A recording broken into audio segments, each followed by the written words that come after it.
To get the food she needs, Japan must find other ways of using the modern methods which have come to her ancient shores.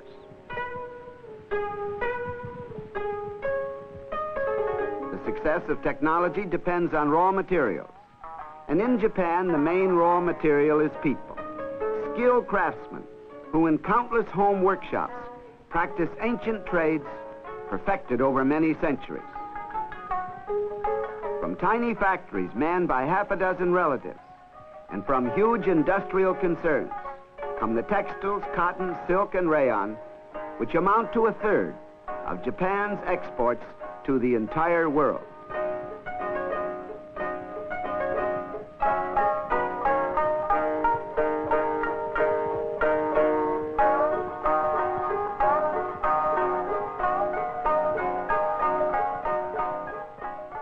The textiles are sold abroad to buy food and raw materials, and the skill that goes into them is a stockpile of wealth, which can also be traded with the modern world. Most large American companies have business interests in Japan. Using manufacturing techniques as modern as any in the world, Japanese hands in this American-owned plant make electronic computers. They are sold not only in Japan, but to other countries in Asia.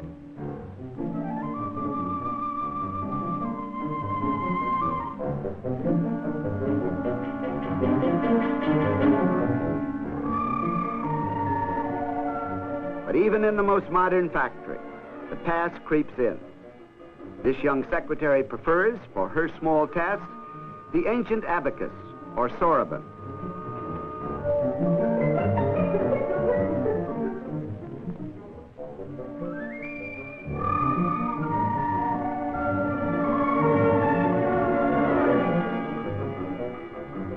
The Japanese have made rapid advances in television in recent years.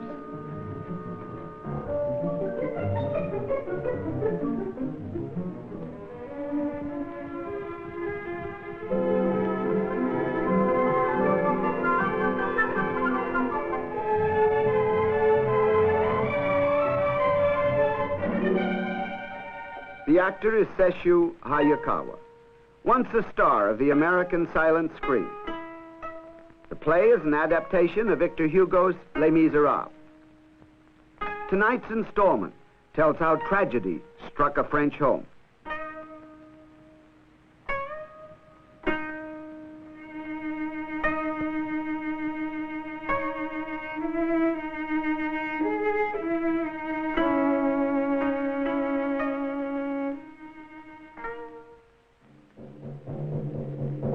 Although the Japanese have learned much about the people of the Western world, they are also fond of their own ancient traditions.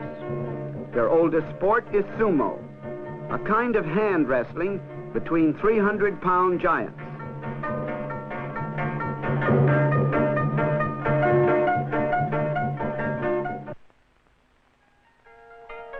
A famous child dancer prepares for a television appearance, again with emphasis upon the past.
Japan's camera industry is an excellent example of what the Japanese people can do with their limited resources but unbounded skill, requiring little in the way of raw material, but infinite labor and time. The Japanese camera today is equal to any in the world.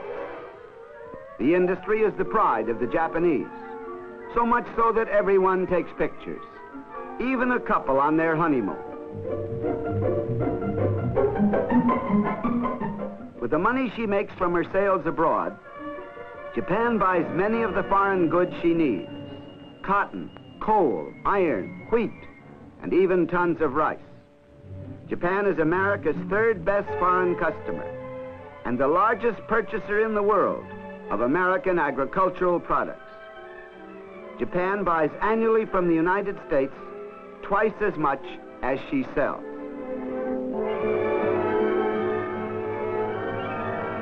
In Japan, where gasoline and almost every other kind of fuel must be imported, there is one major native source of power, which lies in the mountains themselves. For Japan, poor in most things, is rich in water.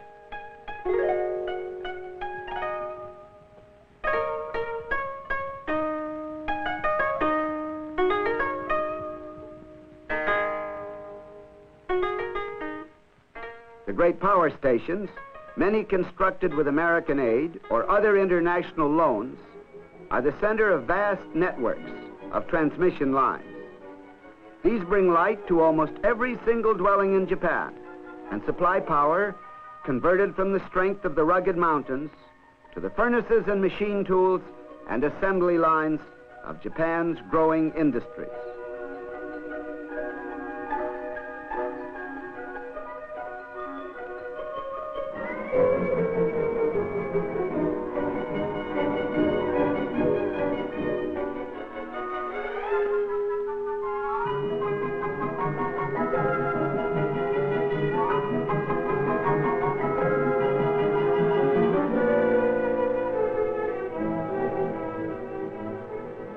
At an industrial fair in Tokyo, excellent road building equipment is exhibited.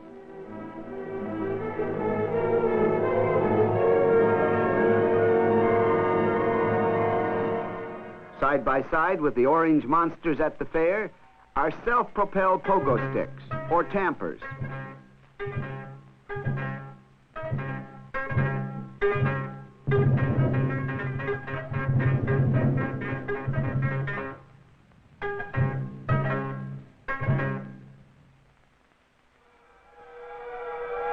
The story of the South American buses, now being assembled, shows that the Japanese are as good at selling machinery as at making it.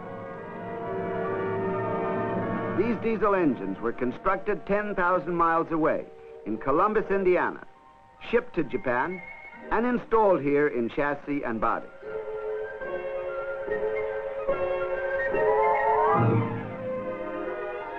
Eventually, the truly internationally made vehicles will run in the streets of Santiago, Chile, an example of Japanese skills exported for mutual benefit in an interdependent world.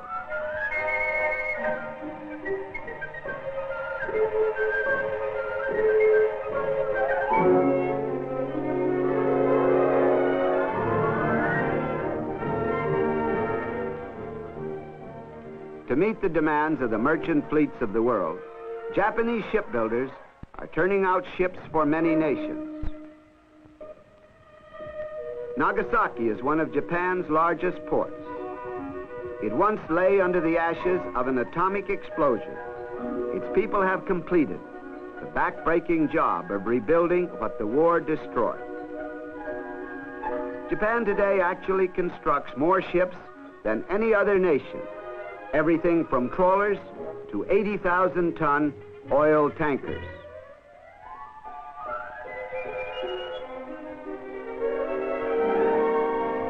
The steel of a giant tanker in Nagasaki is made of coke and iron, most of which must be imported. All of this is put together by Japanese workers with electric tools whose power comes from their mountains. This tanker is a symbol of the part the mountainous islands can play in world economy. now that the sea is no longer a barrier, but a bridge to the nations of the West.